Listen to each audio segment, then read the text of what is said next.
Academia is in crisis, but not for any of the reasons you might think. Some of you will know that before I wound up making YouTube videos, I completed a PhD. And like many a PhD student, I chose to supplement my income during that time by teaching undergrads. I had the opportunity to work with some amazing colleagues and students, and I really loved being in seminar rooms, facilitating discussions and supporting students as they learned to articulate their thoughts about the world around them. But it wasn't always easy. The workload was substantial. Expectations from both the institutions and students were high. The hours were often awkwardly fragmented throughout the week. And for a job which requires you to be, at minimum, working towards a doctorate, the pay was not great. Unfortunately, this experience is in no way unique. In fact, over the past decade, such working conditions have become the reality not only of fresh-faced PhD students, but of academics many years into their careers. A process of casualization, or what our American friends call adjunctification, has transformed academia from a model of middle-class stability into a sector marked by some pretty predatory employment practices. In today's episode of Induction, I speak with another tutor-turned-creator, Zoe B, to discuss how academia got itself into this mess and how grad students, lecturers and professors are fighting back. Zoe, thank you so much for being willing to chat with me today. Of course, thank you for having me. I'm good. How are you? Yeah, I'm well. I'm sort of towards the end of working on a new video, and so I'm in that thing where suddenly the days feel really short, and I'm like, I thought I was gonna conquer the world today, and actually I've written 2 paragraphs. But that's good. I find there's a nice amount of busy to be sometimes. Yes. Where I feel productive, but not so overwhelmed that I'm being crushed by a big rock. So I asked you to come and have a chat with me because universities are sort of in revolt a little bit. And sort of not the sort of students as we quite often expect. There's most of the time when you walk around a college campus, university campus, there's a little trestle table with someone revolting about something. Yeah. But at the moment, it's the staff. In the UK, we are, for anyone listening, we are recording this slightly ahead of time, so hopefully this might have all been resolved by the time this goes out. But in the UK at the moment, the University and Colleges Union, the UCU, are currently partway through about 18 days, I think it is, of strike action. We've seen similar strike action in the US, at the University of California, I think just before Christmas, just before the new year, had a big wave of strike action there. And the thing that links all these things together is what in the UK we often call casualization. I think in the US you often refer to as adjunctification, which is a brilliant kind of word that seems to sort of want you to stop about 3 times during it. And you made a fantastic video which kind of really summarized things up really well from a US perspective. And knowing that I feel like I've got lots of people who are either students or maybe university adjacent in some way in my audience. I'm sure you have the same. I wanted to kind of take the opportunity, knowing that anyone who's in the UK, but maybe also in the US, might be being affected by some of these strikes, to kind of talk it through and sort of chat about, what the kind of issues are that lecturers, professors, instructors, whatever particular word someone is having as their job title, the reasons why people are on strike. But do you want to start by talking about, because I'm sure all of your videos come from a place of genuine interest in whatever the topic at hand and sort of inquisitiveness is, but making your video, which everyone watching or listening should go and check out, this one was a little bit different because you've sort of got a bit more of a personal hook connection to this one. Yeah, so I am an ex-college English teacher turned YouTuber, and I taught college English for almost 5 years. And during those 5 years, I spent a couple of years at a Catholic university in the Midwest as an instructor, and then I spent a couple of years at a community college as an adjunct professor. And that sort I of like it. teaching experience and the difference between those two positions that I had really made me realize just how badly adjuncts are treated. And so this is a video that I have wanted to make for a long time, and I don't know why I ended up making it then. That's not really important. But so this is a video that I wanted to make for a long time, and it was really nice to see that it resonated with a lot of people. There were a lot of comments that I got on it that were from other university professors and adjunct professors and Mm. instructors and, all of the words that are used to describe that position.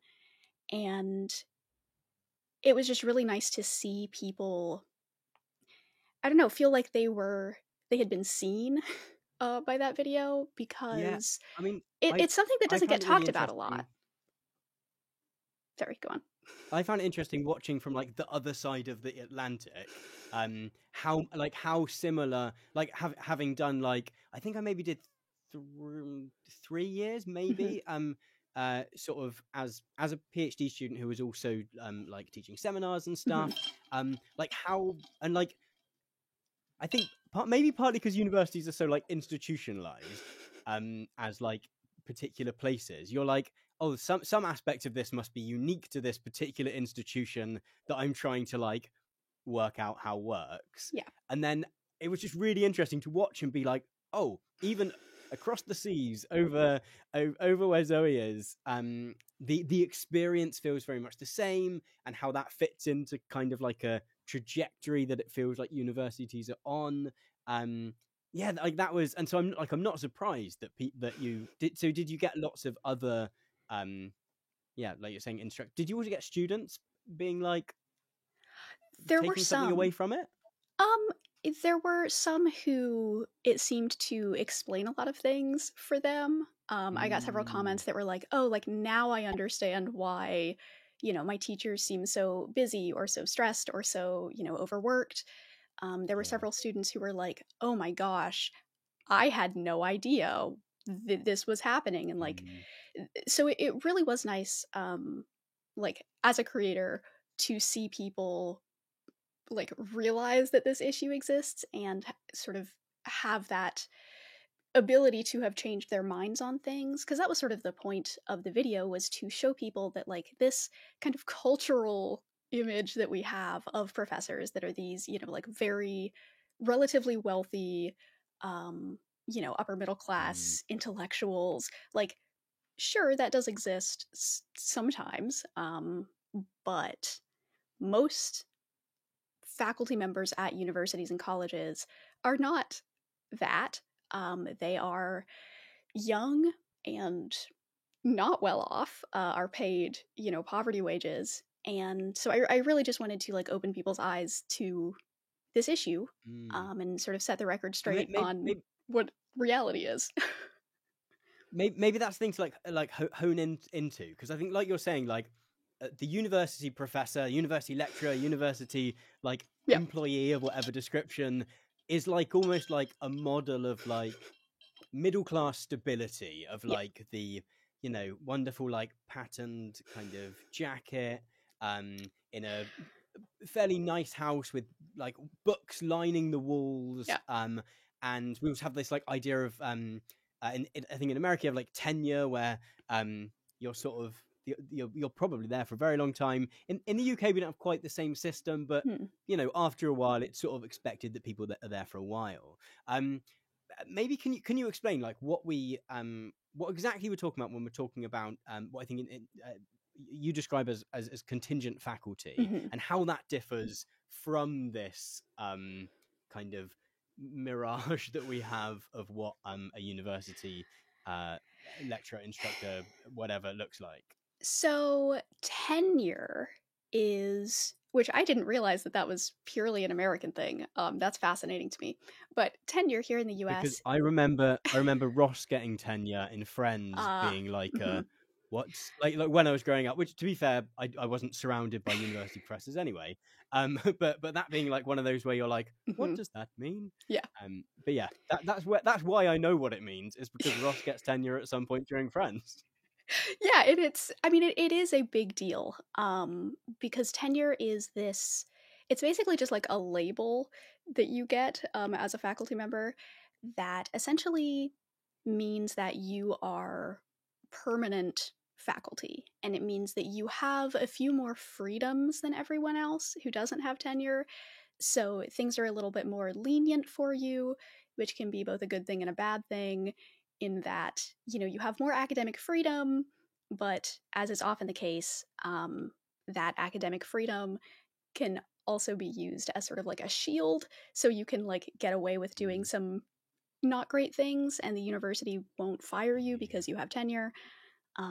But in order to apply for tenure, you have to do a lot of things. You have to have like several years of teaching experience, and you have to have done a lot of like research and done a lot of publications, and you have to be a like positive member of your university community. And that So you like apply yes, for it. You go like, I've been here for a while, I've done all Mhm. this stuff. Yeah. Here's my pitch for why yes, you should never get rid of me. yeah. But in order to even apply for it, you have to be in a what is called a tenure track position. And so these tenure track Mhm. positions are like super valuable. Everybody who is in academia, not everybody, but most people who are in academia, that is like their goal, is to get on the tenure track so that eventually they can apply for tenure and, they'll have it made. So contingent faculty are the ones who are not in tenure track positions. And usually they are also short-term or part-time faculty. And so while tenure track positions have like longer contracts, they have like multi-year contracts that you sign. Like I'm going to be an assistant professor here for 5 years, and you sign that contract and you have a solid employment for 5 Yeah. years. But contingent faculty, usually their contracts are semester by semester or yearly.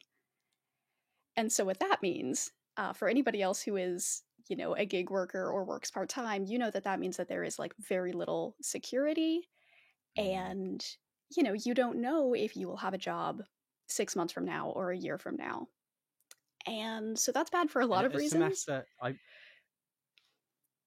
a Sorry, go. semester's like half a year. I've always been in places that have terms, but I think places like there are places in the UK that do semesters, Mhm. but that's like presumably to like somewhere halfway through the winter, Yeah. then back to the summer. Yeah, so semesters are Um, basically like August to December and then January through May, usually like beginning of May. And then there's sometimes a summer okay, semester, but that's like its own thing. and that's quite a contrast from you basically you're either on you either have your tenure already where you're Mhm. sort of there forever, part of the Yeah. furniture. You be tenure track, you've still got like 5 years at a time. Mhm. Feels like that feels pretty I mean that's more comfortable I think than anything I don't think I've ever had a job that I've been like I can comfortably know that I am here in 5 years. Yeah. And then like it suddenly goes to this other extreme where it's like you have like what 3, 4, 5 months at a push. Mhm. Yep. That's quite like it's quite a contrast. Like I don't know. It just feels weird that there's no like sort of middle bit in there. Yeah, I mean there are some contingent positions, like it's not unheard of to have like 2-year contracts. But those are relatively uncommon. So yeah, it really is the extremes here. And that does sort of track to the UK. There's quite a lot of sort of like 1 year Mhm. contracts that will go around. Where a university's like, we're going to try out doing this course, but we're not entirely sure whether it's going to take off. So we'll try someone out for we'll try having some extra capacity Mhm. just for 1 year. Yeah. It was only a very brief period where I was like, well, I'm going to look at academic jobs and see. So I didn't spend like a long time in the academic job market, but Mhm. like these and like those were much more common than like an ongoing Yeah. job. I mean, often the clever thing being that if a university only has someone for 1 year, they can sort of do it that they don't have to pay them for the summer, and then Mhm. you've got like they've managed to sort of save a few months or Yep. weeks pay there. But I suppose like what does like the um what does being contingent faculty, being on like a short-term contract, teaching a module, like what does that like look like? What is the like day-to-day, like, you know, walking around campus? Like I suppose that's our vision, isn't it? That Mhm. that it's you know, the professor wakes up on campus and then wanders down and rushes through the, you know, there's all the trees and they're rushing through and they drop their papers once, they pick them up and then they go to their Yeah. lecture, and then they spend the afternoon drinking coffee. What is the like lived reality of the contingent faculty member? It sucks. is the reality. So It sucks. yeah. So usually, at least in my experience and from what I've read from lots and lots of other adjuncts, is a couple days before the semester starts, you are given the courses that you are going to teach. They say, okay, you're going to have, you know, 2 semesters of English 101 and, you know, 1 section of English 102. And then you are given the syllabus most of the time. And basically that means that you are given exactly what you have to teach, sometimes even down to the individual day. Like, you will cover this thing on this day in this way using this textbook, and you're not allowed to change anything. And so you're That's given really it's awful, and that's so difficult. yes. Like, because people teach in such different ways. Mhm. Like, And students I learn don't know, in like lots of just different even ways, but yeah, to like just have this. Yes, it's so actually on both sides you're Mhm. trying to like meet this very fixed kind of yes. I've been quite, I think I've been quite lucky when I've been teaching that I've probably had what the reading is. Well, like I've definitely had what the session is about. Mhm. I've maybe had what the reading is that maybe we're basing something on. Like, so like, you know, within a reasonable sort of limits, but Mhm. within that then have been able to go like, oh, I've got an idea of what I'm going to do for this bit, what activities I'm going to do, but it's really like none of that. It's like, here's what you're doing. Yeah, and it's not a universal thing. Obviously, none of this is universal. That should be a big asterisk next to everything I say. Yeah. But yeah, that was my experience at the community college, was this very strict, rigid, like, you will teach this in this way, and if you change anything, you will be punished. And, you know, most of the time you get that the class syllabus or your class, your like course load just a couple days before the semester starts. And so it's not like you could even do any like big planning Yeah. or whatever. So it's, you know, you're just thrown into this immediately.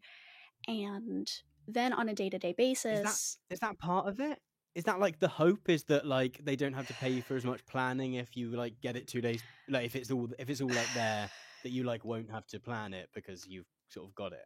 well, I don't, because we don't get paid by the hour. We are really just paid in like big lump sums.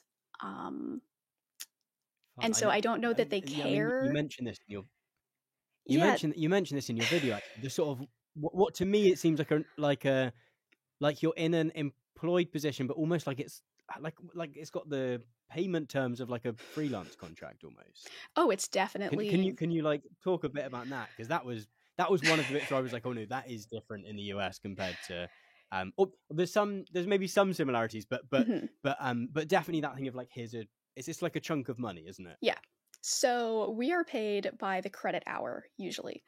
And credit hours are there's just so it's all so complicated, and they obfuscate everything so much. So credit hours essentially are equivalent to contact hours, and that means how many hours a week the class meets.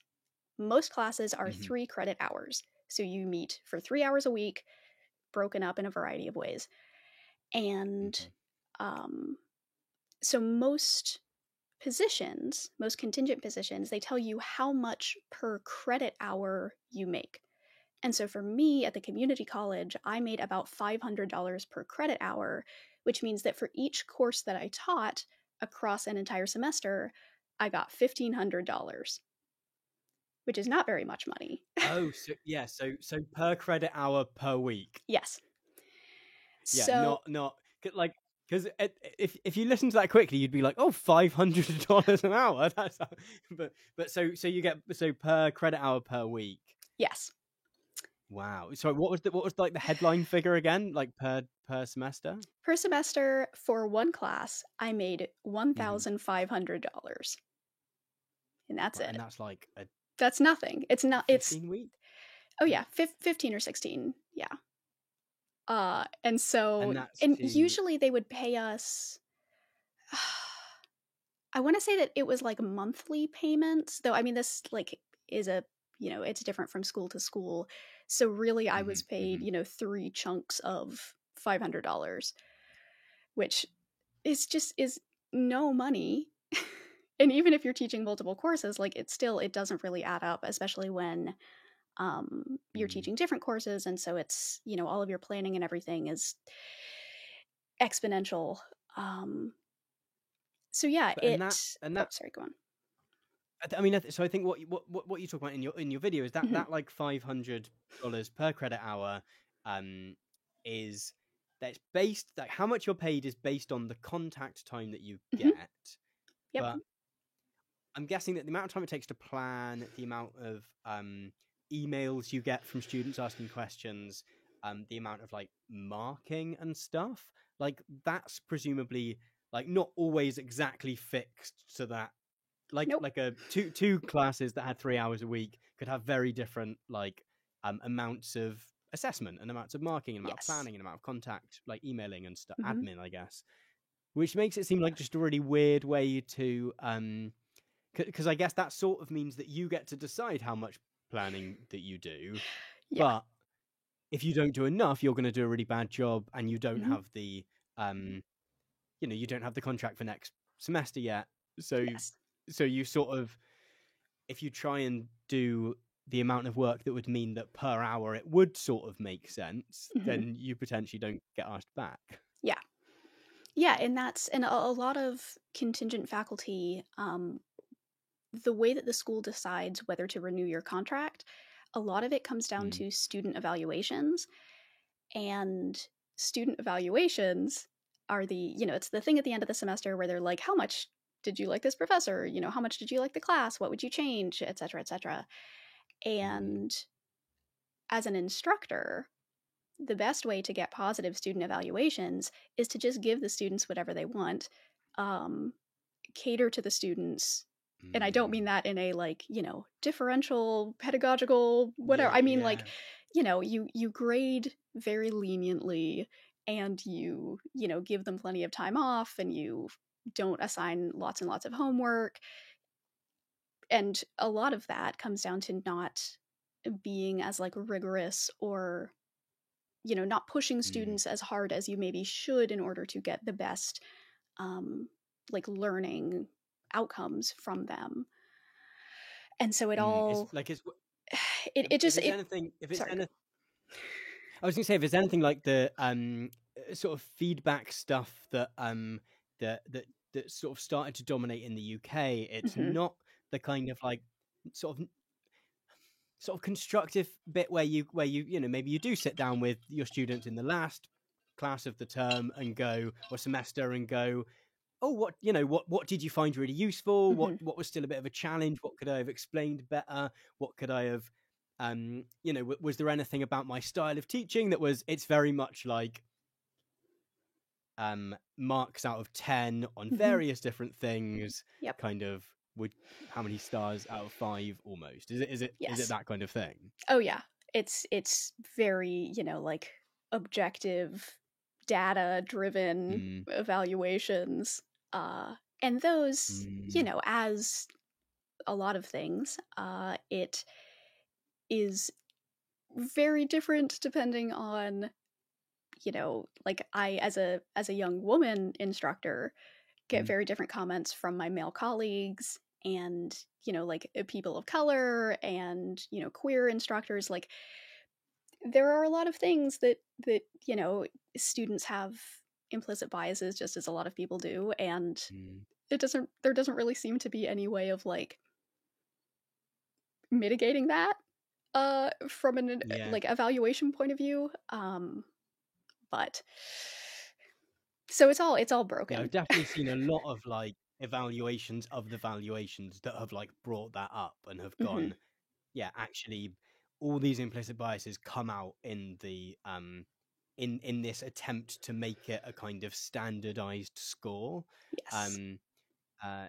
So yeah, it's difficult sometimes, that conversation where it does sound like you're sort of suggesting like students should have no input into, we need to give them really hard tests, but it does make it really hard because sometimes your job as someone who is teaching is to sort of challenge a bit and to sometimes it is those modules or classes that are a bit harder that really push students to new heights, hopefully. Yeah.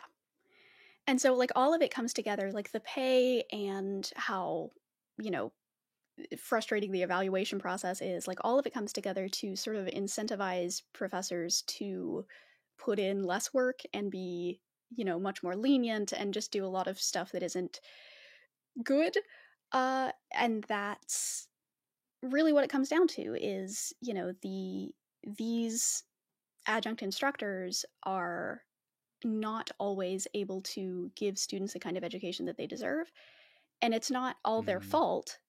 Sort of going back to that idea of like, what does the day-to-day look like for adjuncts? A lot of adjuncts have multiple jobs because they don't pay very well, and because some schools actually have limits for how many courses adjuncts are allowed to take. And usually it's 2. That seems to be sort of across the board. You're only allowed to teach 2 classes at this school, and so you have to find jobs elsewhere. And so sometimes, I've read these horror stories of adjuncts who had to, they have like 18-hour days because they're teaching, 2 classes at this university, and then they drive across town to this other university, and then they drive to the next town over to teach at this other school, and they have like, hundreds and hundreds of students each semester, and they have all of these papers to grade, and they're just, incredibly busy, incredibly stressed, and that, is really bad for them and their health, and especially like their mental health, but it's also bad for students because when you're that stressed out, you're not going to do a very good job teaching. And when you have that many students, and especially when your contracts are so short, it's very difficult to like form relationships with students and get to know them. And like, especially when you don't know if you're going to be there the next semester, it's like you don't know if you can like actually build a community at the school because like you don't know if you're going to be there. So like, and it just all compounds. It's just really bad. Yeah, and quite a lot of, I found, like teaching at university level, like you get people from mix of backgrounds, you get people of a mix of ages. The majority, a lot of the time though, is students that are 18, 19, 20, like in that sort of bit of their lives where, maybe the main hour and a half of the session that you're teaching is like, the real, nitty gritty of your discipline. But there's usually something that is like, the last 5 minutes when like 3 people hang around, it might be questions about the assessment, but it's just as likely to be something about someone, something's happening in their in their halls or in their dorms, or they've moved to this new city, town, maybe not village, but like they've moved to this new place and they don't know where to go for something, or they need to ask for student support for something, and you're trying to like point them towards which like I was at the institution I was at for like 4 or 5 years, and it's so big that I didn't know where, and because I hadn't been an undergrad there, I didn't know where everything was, so each time it was trying to find something new. I imagine if and that's got to bounce back in the same ways in some of the sort of examples you're talking about, where you kind of can't do all that extra stuff, which I do think is like important to providing like a good sort of university college experience. Yeah. Hey, I hope you're enjoying my chat with Zoe. If you are and you want to check out further episodes of the show, then you might want to know that every instalment of Induction comes out a full 2 weeks earlier on my streaming service, Nebula. If you've seen any of my stuff before, then you've perhaps heard of Nebula. It's a premium streaming service built by a bunch of the internet's finest educational creators. Lindsay Ellis, Paige Bomberguy, Legal Eagle, Princess Weeks, and many, many more, including me.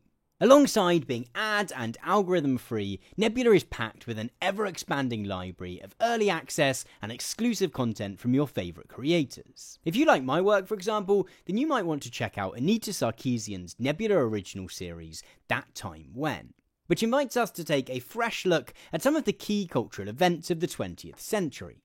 From the Hollywood blacklist, to the Satanic Panic, to Gamergate. And, as I mentioned a moment ago, both the video and audio versions of every single episode of Induction are released on Nebula a full 2 weeks before they make it to YouTube, Spotify, Apple Podcasts, or anywhere else.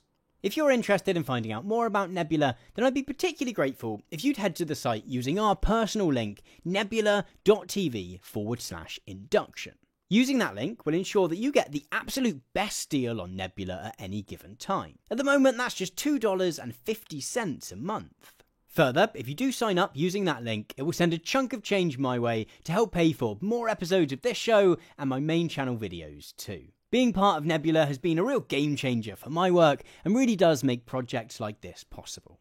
So if you want to get access to all that great content from your favourite creators while supporting me to make more good stuff, then head to nebula.tv/induction. Now, back to my chat with Zoe. Yeah, I mean, that, like, the sense of community, I think, is so important, both for students and for faculty. Like, that's, I mean, this is, maybe a separate conversation to have, but I think that is one of the most important things to aiding people's educations, is having a sense of community, having a, like, social learning environment. And you can't have that with mostly contingent faculty. And it's like, so when I was teaching at the community college, in community colleges, I know that that's not as much a thing in the UK. So community colleges are... My understanding comes solely from the program. Like, I know that Ivy League is a thing, and I've watched Community, and I get the sense that they're opposite ends of a kind of spectrum. Yes. And then I presume there's, like, I've heard the phrase, like, liberal arts college, and you two described a Catholic college. Like, yes. Can you put these pieces together for me into, like... So at the very top we have the Ivy Leagues, and those are very old, very prestigious schools. Really, it just comes down to age. Like, that's what differentiates Ivy Leagues from other prestigious schools. But so we have those at the top, and then we have, well, I guess, do I want to go in terms of, like, quality or size? Well, so next we have, like, prestigious universities that are not quite as old. And so these would be things like Johns Hopkins, University of North Carolina, Chapel Hill, like schools that do a lot of research and do a lot of, like, really big stuff, but are not, quite so old. And then we have, I guess, the, like, middle of the road kind of, like, state schools. So that would be, like, a lot of your state universities, like University of Michigan or West Virginia University, that are big, not as selective when it comes to like, admission, but you also have large private universities. And so, like, that's where I taught first, was at a large private Catholic university in the Midwest. And that would also be, like, Notre Dame. What does it, without wanting to get too bogged down in the intricacies of the system, what does it mean if they're private as opposed to... Does that mean anything much? It means a couple of things. It means that they don't get as much public funding, and that they don't get any public funding if they're private. And because of that, they are usually more expensive. Like, the school that I taught at was like $50,000 a year, which is a lot, but not as much as some other schools. But public schools get more public funding, can be cheaper, and also tend to offer more scholarships. Like, I know, like, WVU was, I want to say, like, $16,000 a year for out of state, maybe. because there's also like state schools, you get like tuition is less if you come from the state that the school is in versus if you Okay, don't. like It's go to a your home one. Yeah, it's a very complicated system that I don't really understand. So Sorry, then that was it's a bit okay. of a digression. It's fine. Um, it is. I can imagine from an outside perspective, it's like, what even is this? Well, Um, I'll let you finish because I think we've got a similar-ish kind yeah. of thing going on. But I'll let you So finish explaining your side. okay, so we have like the state schools, and then we have I guess I'm going in terms of like size here. So below those, we Mm, have smaller, more local institutions, and those are often the like more rural universities. Like where I finished my undergrad was at a like smaller university near my hometown. Um, and like it was fine. Like they're not incredibly prestigious. They're just a place to get a degree. They're very middle of the road. Um, mm, and then below those, we have these liberal arts colleges. Now, liberal arts colleges are very unique in that they are very, very small and they focus mhm, on liberal arts educations, which essentially means that instead of like focusing on individual disciplines and focusing on like research and like you are going to this school to get a biology degree and you are just going to get biology and that's your one thing. These liberal arts schools are more about breadth mm. and they are more like, I don't know, they're often more like experimental and give more like freedom to students from like an educational perspective. And that's actually where I began We my undergrad degree, was at a small private liberal arts school, and it was phenomenal. It was just absolutely amazing and really incredible educational experience. I was pushed really hard because they're usually very like selective, but the downside to all of this, some universities in the UK have started doing like liberal mm, arts degrees now, where I think you it's great. which essentially I think it's like a sort of educational buffet Yeah. where you get to be like, oh, I want to do a little bit of Hmm. philosophy, but also some geography, and it's Yep. like from the perspective of someone who's then gone on and done like postgrad stuff, Hmm. it makes much more sense to be Hmm. able to go like, because things do cross over so Hmm. much more than um we like to think. Like, well, Yeah. yeah, I really like it Yeah. as a model. I think it's I am really a cool. huge fan, but the downside is that they're usually incredibly expensive. Like the school that I went to was $50,000 a year, also, and that's why I only spent Oh. 2 years there because even with like I got the best scholarship that they offer, and Mm. that still only covered like half of the tuition. And so luckily, like I had some savings and stuff, so I didn't have to take out like $50,000 in student loans, but I still took out lots of student loans. Um, Yeah. and so there are pros and cons. But so then below that, we have our community colleges. Now, these are relatively large, but they are usually not residential. So, like, they don't have dorms and they do not offer usually 4-year degrees. So, we have like bachelor's degrees, and then we have graduate degrees like masters and doctorates and JDs and all that stuff. Hmm. And so universities offer 4-year degrees and graduate degrees. Colleges just offer 4-year degrees. So like liberal arts colleges usually are just bachelor degrees.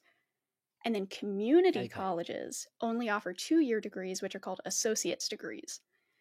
So community colleges are usually very, very cheap, but also have the highest level of contingent faculty and are non-residential, so you don't get a lot of that like community, which is ironic, I guess, Mm. that you don't get a lot of that community. But because they're so inexpensive, a lot of people choose to like take their elective classes there or do the first 2 years of their degree there and then transfer to a 4-year school. And so they're really useful for Okay. a lot of those kinds of things. They also do a lot more like technical kind of stuff. So like they're sort of the opposite end of the spectrum from like liberal arts schools, where liberal arts schools are more about like big picture concepts and much more like high level, like thinking about things in broad strokes. Whereas community colleges are like, I want to get a certificate in welding, so I'm going to take, these 8 welding classes so that I can have a paper that says, yes, I am a certified welder, and that's what I'm going to do. And so they serve very different kinds of populations. That's it. That's the whole spiel. It's sort of like it's different from the UK, but there has sort of grown to be a sort of similar structure in that we have like the super duper old universities like Oxford, Cambridge, some of the ones in London. Then there is what's called the Russell Group, which is essentially an attempt to make an Ivy League in the UK, like really brazenly. It's just named after the. Like, I think the sense I get is that the Ivy League developed a bit more naturally, whereas they literally met at a hotel and were like, we're going to be exclusive universities now. And then there is sort of slightly newer universities that in 1992, they made it so that more types of institution could apply to be like an official university. And then we have like colleges, which used to be more of a, when you're sort of 16, 17, 18-year-old, like they used to do that. And they still do. Like I went to a further education college, but now lots of those also offer degrees as well. And here the degree is on paper is the same, but they're all sort of 3 years. They're all called a BA or BSc or B whatever. But the institution that it comes from does is sort of something that people would notice. They would notice if you had it from whatever your town is called, college, as opposed to the University of Oxford, like or somewhere within that. But I think what you were there's two things that were really interesting there that I think come back to this conversation is one, the difference in fees that are paid across that system of like your really expensive Ivy Leagues, liberal arts colleges, your much cheaper community colleges, and then you started to also talk about like your contingent faculty that are rushing around just trying to sort of keep everything held together. You were suggesting, and you talk on this in your video as well, that there is much more of a use of contingent faculty in those. I don't want to sort of say cheaper because that makes it sound like, but like in those, well, they are, I guess, they're cheaper institutions that are serving much broader populations than there is in the kind of elite institutions. Yeah. So essentially the more, what's the word I'm looking for? Not exclusive, though I guess it is exclusive. It's hard to talk about the ways things are perceived without reinforcing that, isn't it? Like that's what I was trying to do a second ago. The schools that have much lower acceptance rates, so the schools that are much more difficult to get into, often tend to be more expensive for lots of reasons. And those types of schools are mostly not contingent. They are mostly tenure track or tenured instructors, especially as you get up higher in like freshmen and sophomores. So like first and second year students are probably going to be taught mostly by contingent faculty. But the further you go in your educational journey, the more like actual tenured instructors you will have. And then at these less expensive schools with much higher admission rates, you get lots more contingent faculty.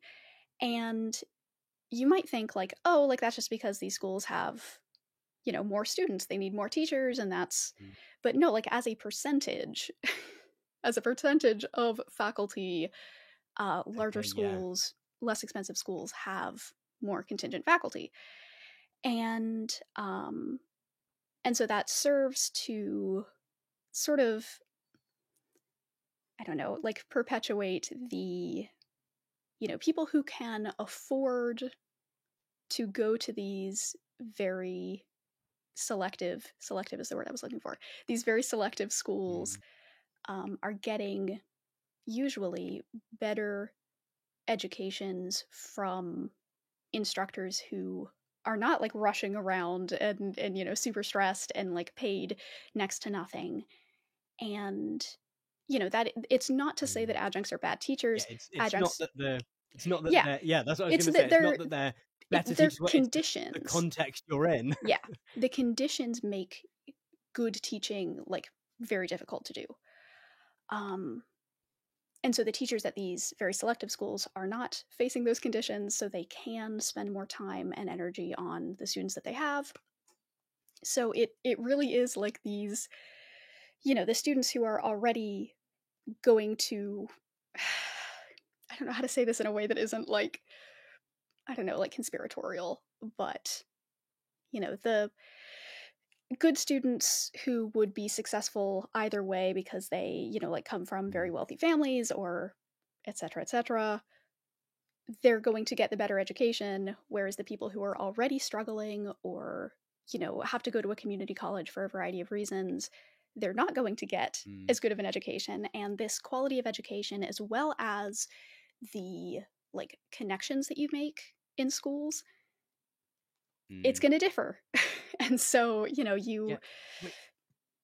Which is a really big part of it, actually. I was reading a book a little while ago, which is sort of about social class in Britain in the 21st century, and it's kind of like, what does sort of class look like today? And there's a whole, I think I want to say there's a whole chapter, I think, about universities, because like so much of it, for all kinds of different reasons, in the UK, and I'm fairly sure a lot of this will apply elsewhere in the world as well. There's so many different ways and many different reasons for which university, yeah, if you do go to that elite school, that it does set you up. Like one of the things it was talking about was that how most people, or a lot of people at least, meet someone who is at least going to be their long-term partner for quite some time whilst they're at university. Yeah. It's not to say that everyone meets someone at university. That's not to say that all those relationships last forever, but like enough people do that it is like a substantial social phenomenon, which means that if you're a wealthy person that goes to a university with lots of other wealthy people, you are likely to meet, like you get together with someone who is also like, and then that, you know, that helps to continue a kind of stratified society, right? Yes. Like in a much broader, you know, it's not just an impact for those two people. I hope they are very happy, but it like has consequences for wider society, that we continue to send people from different backgrounds to educational institutions where they are with people of the same backgrounds, if that makes sense. Yes. Sorry, I'm looking for a quote from this book that was sort of the backbone of my video. It's called The Adjunct Underclass here. I can't find the actual quote, and I'm not going to spend too much time looking at it, but he basically says, the author says, that, you know, students at these, you know, public universities and at these community colleges, like they are learning skills to get a job. Whereas the students at these very prestigious schools, these very selective schools, these Ivy Leagues, when they go to school, the side effect is that, like, yeah, they'll probably get the skills to get a job, but really what they're learning is how to make these important connections, how to do the kind of socializing that is required in sort of these upper echelon social circles. And the way he puts it is, they're not learning how to get a job, they're learning how to rule the world. Which I think is maybe a little dramatic, but that is sort of what it comes down to, is like, the school that you go to is not just about the education you get, it's also about all of these other things. And so it is sort of self, you know, perpetuating when it is stratified like that. Yeah.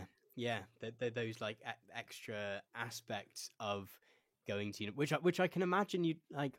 Yeah, you don't realize unless you have spent time at one of those institutions. You know, it is that thing where we don't have like fraternities and sororities in the UK, but you know, we have like club, like, what do you call them? Societies we often Mhm. call them, where it will be like the football society, or it will be the they have all sorts, like water polo. There'll be loads of sports ones. There'll also be like there'll be a drama society and a, but like those in themselves will are like almost as much a part of like you see this like at Oxford and Cambridge, for example, like the Footlights societies, which is Mm. their kind of theatre society in many ways, I think, and they might also have theatre societies, but like the amount of like famous UK comedians, presenters, actors who like that specific like university society has served as like the springboard for is like is bizarre, and that's like almost that like some people are going to that university to be in that society, for that to Hmm. be a career, or like the Oxford Union, which is like the debating club, and there's a similar one at Cambridge. Being part of that is like, if you look through a list of presidents of the Oxford Union, it is like, oh, here's a lot of sort of notable politicians and news people and kind of people Mhm. in sort of in the establishment somewhere, and almost that is as much a part of the university experience as the, like you say, you sort of also do a bit of learning while Yeah. you're there, and that fills your days a bit, I guess. And it's interesting to hear about the ways in which, yeah, that you do. I mean, it's almost like counter to that, the ways in which, despite maybe if you are going to a more slightly more elite institution, the fact that maybe the education is the secondary bit to everything else, all the social stuff. Even though you'll probably be quite disappointed if you don't get a first, second, whatever.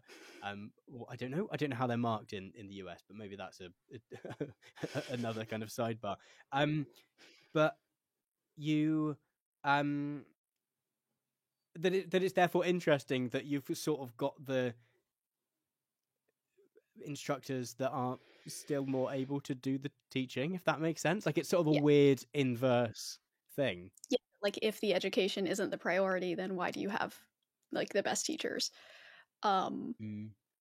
yeah, I mean, and that's one of the difficult things is when you're having these kind of conversations to, not disparage certain types of schools, because you can get a high quality education anywhere. And, Mm. that's especially in the US where you have like all of these different, options when it comes to where you want to go to get a degree. Like like I said before, I loved my experience at the liberal arts school that I was at. It was a really wonderful environment. It, pushed me in a lot of ways, but I never really had a lot of very deep connections with any of my professors. And maybe it was because, Mm. when I left, I was still only in my second year, so I didn't have as much time to like get to know them as much. Um, but it was when I transferred to the like state university that I ended up graduating from, it was a much less rigorous school, but I feel like I got maybe not a better education, but I had a better experience there, and I was able to have a more Mm. close relationship with my professors there. Like one of my English professors there, um, he ended up like sending me an email just a couple years ago and saying like, "Hey, I've been nominated for like state professor of the year, uh, but I need to have a like a letter of recommendation written for me from a past student. Do you want to write this?" And I was like, "Oh my gosh, yes! Oh, Like you're the best." Like he was genuinely like the best professor I've ever had. Um, yeah. and he ended up getting it, which I like to think that it was Oh. all just my letter that got him this thing. But no, he's like just a really awesome, wonderful instructor. And he he also watches my videos. My mom knows him, and she shared my channel with him, and he said that he is now my biggest fan. Um but anyway, that's beside the point. Oh, But that's nice. yeah, all of that to say, like no matter what school you're at, like you can Mm. find these incredible teachers and have really great experiences and have, like build these lifelong relationships no matter what school you're at. Um, and so And I think that's, like um a lot of instructors, lecturers, whatever, calling them, like, enjoy working mhm, um at those institutions. Enjoy actually going. I'm working with people who are here. Not that people at sort of elite selective institutions haven't worked hard or haven't, like, but actually going, do you know what, this is someone who is doing a Saturday job to be able to pay to be here, and who really wants to learn something about this topic. Like, I think most of, like, most friends that I can think of that have probably got the most out of their sort of higher education experiences have been people that have maybe not gone straight away, and then have, worked for a bit, and then done some form of kind of distance, or like, mhm, so there's a thing in the UK called the Open University, which is like, basically just really focuses in on being, mm, it's like a sort of public university like any other, but really focuses on being like really good at distance mm, learning. um so for anyone listening that doesn't know that, that's like where you sort of, maybe you watch a video instead of going to a lecture, you send stuff off and get it marked. And I think, like, they've got so much more out of it because they've maybe had that bit more maturity. And I know that I found, like, when I was teaching, often it was the people that were mature students who, mhm, like, you were like, oh, you're like, really, you've made a really specific life choice to be mhm. here. Like, you've not just fallen into this as being like the next thing. And so I think a lot of people do get a lot out of teaching at institutions where that's going to be a bigger proportion of people in their in their classes, because it can be really rewarding in a really different Yes. way. Oh yeah, for sure. Like when I taught at the Catholic University, because it was private, because it was the kind of school that it was, most of my students were right out of high school, usually like pretty, Mm. academically gifted, also very wealthy. Um, like there was one student that I had who uh it was right before spring break, and when I walked into class, they were talking with their friends about how frustrated they were that they couldn't, that their dad wasn't letting them go to their lake house for spring break. It's like, I cannot relate to these students. So, Yeah, I taught at a relatively, well, a Russell Group uni, and there was a lot of chat about skiing, something that I have never done or ever been interested in, or like just seemed like, to me, feels entirely foreign. yeah, And people would just be having casual conversations about skiing, and I'd just be like, cool. Also, someone had a lacrosse thing at one point, and I was like, feels like people are making things yeah. up to walk in with and pretend as a sports instrument. Not instrument, sports tool. I don't know what you call it. Um, but, but yeah, so it can feel a bit, but yeah, some people get more out of working at a Yes. institution that. And so, I mean, like I've mentioned before, like teaching at the university was great and I had a lot more freedom, but the students, I couldn't quite connect with them as much, um, Mm, because they all came from many of them came from a background that was just entirely foreign to me. But when I was teaching at the community college, while I was a lot more limited in what I could teach and how I could teach, my students were just the best. Like I had so many non-traditional students, which is basically just refers to students who are not coming right out of high school, are either like going back to school. Like I had one woman who was an older woman, and her husband had just retired, I believe. And so she was like, now's my opportunity. I have always wanted to go to college, so I'm going to go to school and get a degree in, I don't know, speech pathology or something. And she was great. She was like just this lovely woman who was just yeah. so into her courses that she was taking. And I had lots of like, um, there was this one student that I had multiple semesters that I taught there.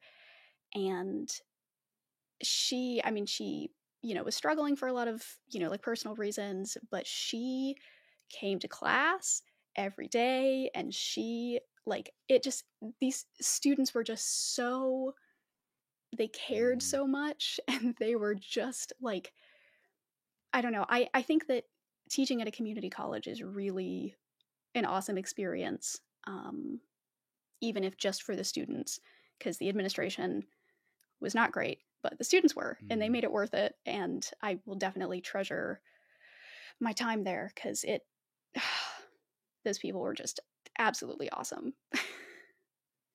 Which makes it a sort of, I don't know, an extra tragedy that work it like isn't so well Yes. remunerated as at those sort of more selective institutions. I mean, to sort of bring this back round as like a sort of a final hurrah for this episode. I think like we started to talk a little bit there about sort of like how that relationship works in terms of a different kind of how institutions are perceived, and their sort of like position within this kind of like unfortunate ranking sort of system that has sort of grown. Yeah. We talked a bit about feedback. We've sort of talked a bit about how the money that comes in affects the money that goes out to people that are doing the teaching. And so I guess it's worth finishing by talking a little bit about like what the larger trends that this is maybe part of in terms of the kind of what in the UK we call marketization of university. I don't know if it's a different term that's used, but the sort of like businessification of universities, which I know again you talk about in the video you made. What's that been like in the US? So the video that I did about adjuncting, I initially wanted it to be about this broader trend, but realized that was way too big, and I needed to cut it down. But I was going to call it, my term, the fast foodification of universities. Ooh, because the way I see it is, so educations have become a product in the US at least. And it sounds like also in the UK is so an education has become a thing that you purchase that you then use as a tool to do whatever it is that you want to do in the future. So it's like, I need a degree so that I can get this job, and that's what I'm going to do. And so you decide, you do a cost-benefit analysis of where you are going to purchase that education from. And in order to produce this product, universities have to do a couple of things. They have to standardize. They have to, make sure that their product is on par with all the other products that are being produced. And they also have to, because it is a product that is being produced by a business, the businesses are going to want to minimize costs everywhere they can and maximize profits everywhere they can. And so that's why, even though we are seeing more and more adjunct faculty who are being paid very little, that's why tuition is still going up. Because schools, when they become businesses, want to make profit, and they also want to maximize their customers. And the way that they do that is by making their schools as like attractive to students as possible.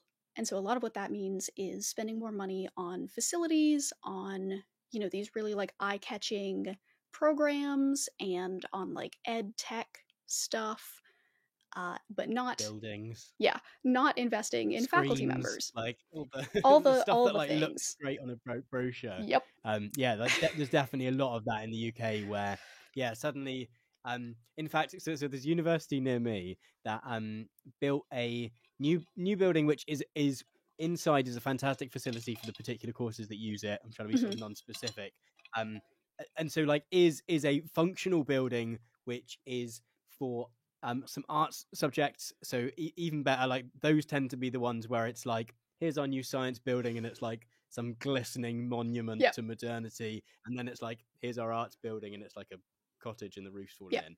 But this is like a good arts building, brilliant facilities inside. But on the outside of it is this humongous screen, which was by a road, and so it couldn't have video playing on it because it would be like illegal because it would be too distracting for cars. But then like a couple, maybe 2, 3, 4 years, maybe a little bit longer, I'm not sure, into them having that big screen there, a bit of it broke.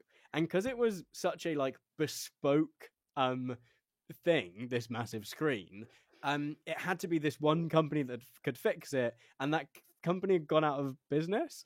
And so there's now just this big I mean, presuming they've not fixed it in the last like bit of time that I've not walked past it or I've not looked up at it, it's now just this sort of monument to universities spending huge amounts of money on sort of stuff that looks good in brochures rather than on people to teach their courses.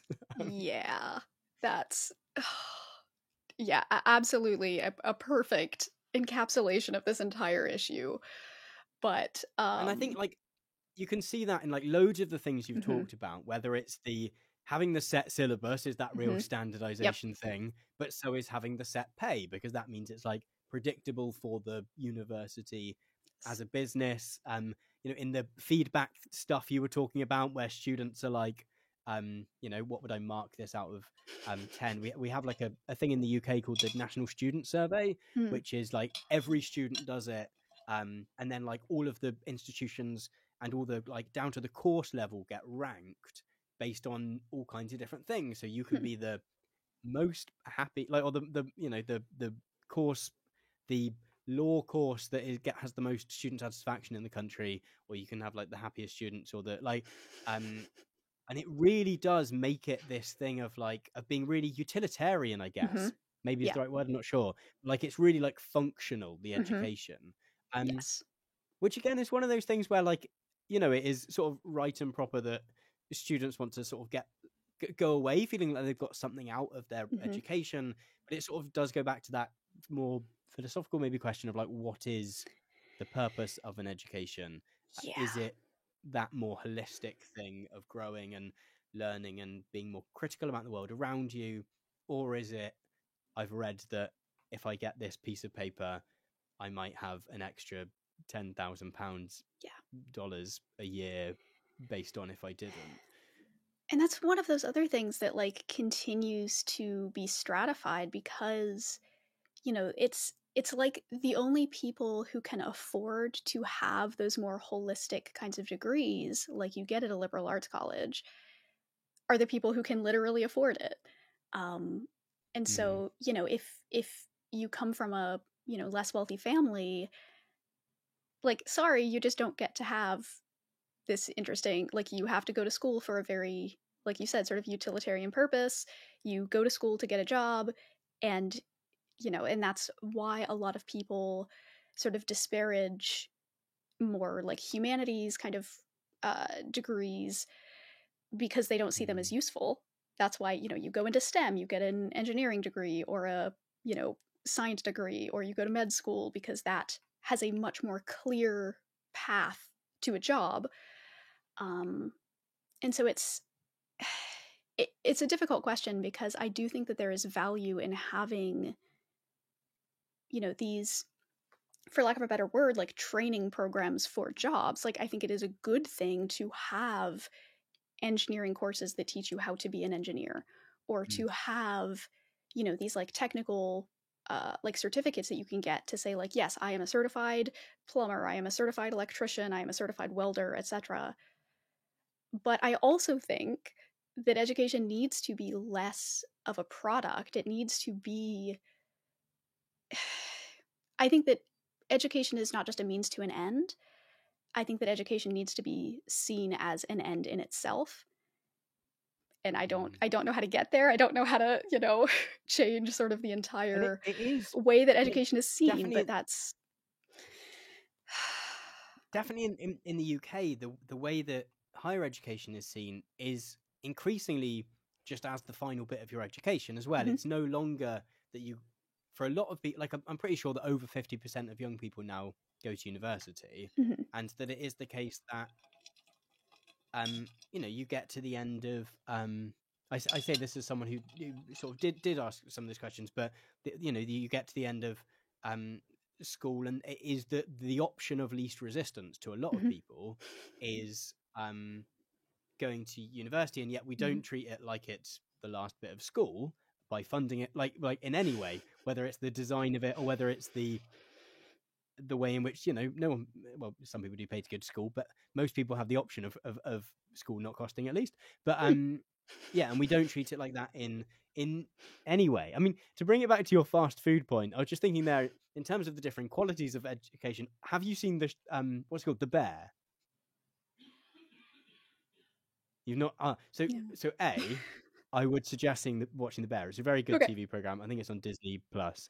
And that has the character in that is a chef that used to work at the best restaurant in the world.